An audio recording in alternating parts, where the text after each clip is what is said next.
I have here with me Malini Rajendran, the owner and the publisher of a fantastic book called The Night Raga. It is her maiden attempt and she's been a big success already. She has published this book through Mishni Books, which is a fledgling small press publisher, and she helps authors to self-publish their works. So Malini, now tell me something about the way you decided to write this book. Sheekha, this book has been, it's always been a dream from childhood that I wanted to write a book. I wasn't clear in my mind as to what would be the theme or the genre, but I did know that when the time was right that it would happen. And I must say that this book literally wrote itself.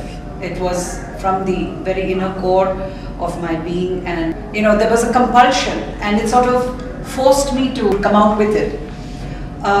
The process of writing the book was very interesting because it just happened.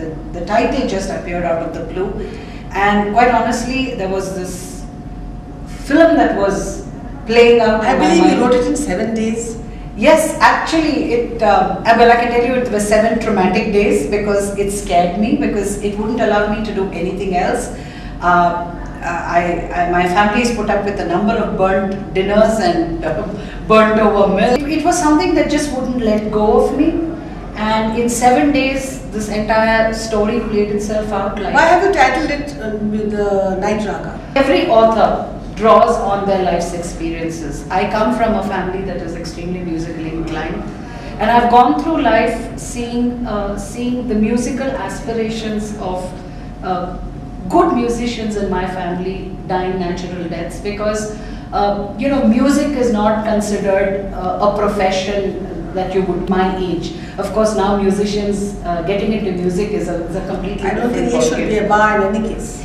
No, but the previous generations of my grandfather and my mother, my grandfather had a beautiful voice, but it was unheard of men going into music. He was a bureaucrat, and my mother could, in fact, was pitch perfect, and there was no way that the family would allow her to go into music. So probably this was a vicarious reliving of musical aspirations of a previous generation.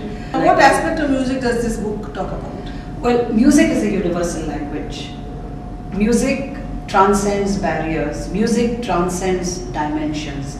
This book talks about less than the club type of music, talks about the power of music to transcend dimensions, to bring people together, to connect internationally human beings on this earth. Spark of the ability to use music as a healing tool. But to use music as a medicine is a new concept, and I've tried to start by exploring the power of music. Can you give us a small synopsis of your story? It's a fiction. It's a story of 4 people whose lives have been manipulated by a puppeteer, a father figure, a patriarch called Archan, who is a musician and who runs an old world music school. And there is this musicologist who comes to research this concept of whether music can be used as medicine.